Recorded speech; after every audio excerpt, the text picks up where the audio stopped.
waivers because it's been going back and forth. Will the former president be okay that if we draft the waiver now, that it be signed today instead of tomorrow? Will you be fine with that, Mr. President? Anong kapalit, sir? Hindi. Sampaling ko siya sa publiko. Hindi. Wala naman. Ngayon na. Wala pong ganunan. Mr. Chairman. I'll give you ano. Sampaling ko sa Mr. Chairman. Session suspended. Session suspended.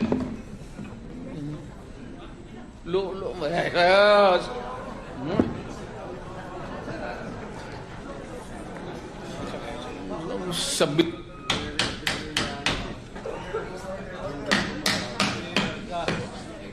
Pero ito po yan. Nakita nyo po kanina nung sinabi ni Chairman Suarez na kung pwede siyang pumirma, ano hong ginawa niya, nang gulo siya, no? Pero baka pwedeng ibalik natin dun sa issue na pipirma siya ng waiver. O baka ngayon, nagtutulog-tulugan naman ho. So, pwede po natin papirmahin ng waiver pa rin. Yeah, Senator Trillanes, we'll get to that item later. So I gave you your chance to speak, and I will now recognize Congressman Sindanya. Yes, Congressman Sindanya. Thank you. May I interrupt? Mr. Chairman. Just one moment. I was not sleeping. I was praying I hope for his soul. I hope I was included in your prayers, former President. Magdarasal Duterte. po ako. Hindi ako nagtutulog. Okay. Yes, Chairman Paduano. Mr. Chairman, since Mr. Chair, I am more particular on the case that you just have recently filed, the 6.4 million shabu, and that was filed before the Department of Justice, correct? Opo, yes, Mr. Chairman. May we know, Mr. Chair, what is the status of this case pending before the DOJ? Ngayon po, nasa case build-up stage siya.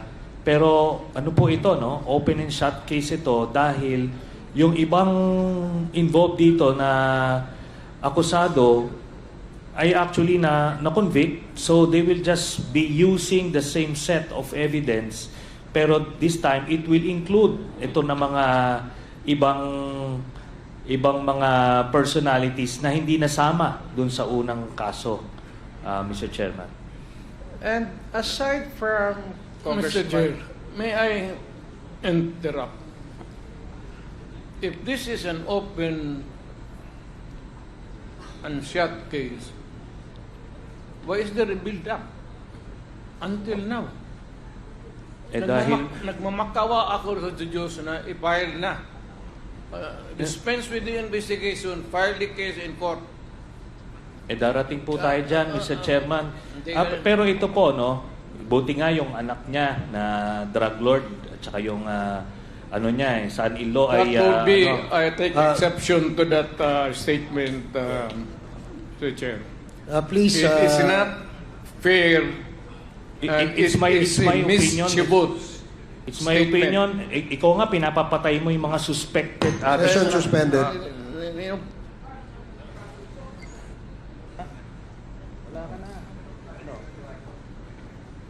Sani. Sani. Huwag kang mag-ate rito ng ganyan. You do not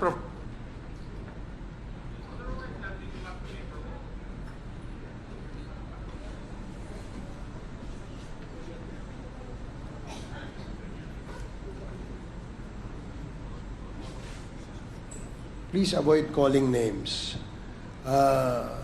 We can conduct this hearing professionally and calmly. So avoid calling names para hindi po tayo magkaroon ng sakitan. Hearing is resumed. So is it now the understanding of the committee when the former president was asked by Chairman Acop that would the president be willing to sign any waiver?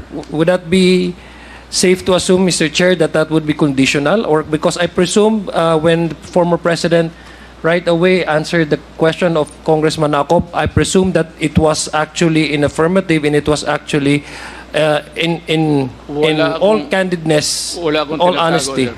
The problem is, what is the purpose of this investigation? am I under the investigation? Bakit ako mag-produce maghingi kayo ng bank accounts ko? Yes, Mr. Chair, I was just merely requesting... What is my purpose here?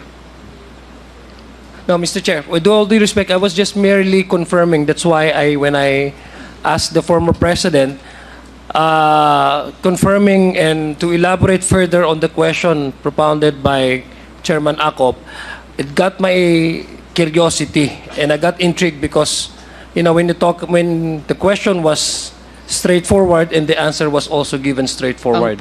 I was just confirming now, Mr. Chair, with the former president. Yes, please. Ayaw ko kayo magduda. So, if not in public, I'll give you a copy. I will show you a copy on condition na it sticks with you. Thank you.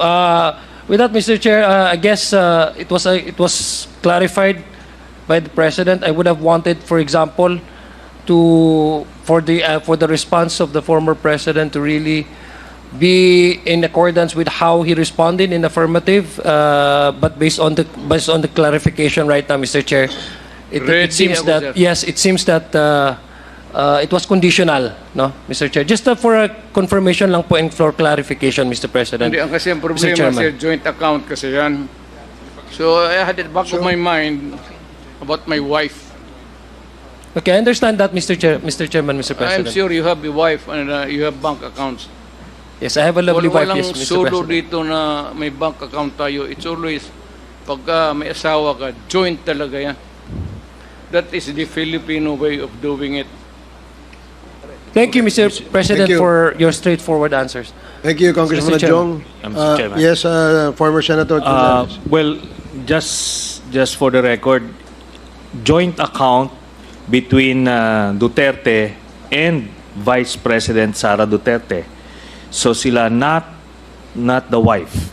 Yun po ang dun sa nakuha natin. And just like what I anticipated earlier, Mr. Chairman, na yung pagsasabi niya na he's willing to sign a waiver, it's the same thing. It's always a bluff.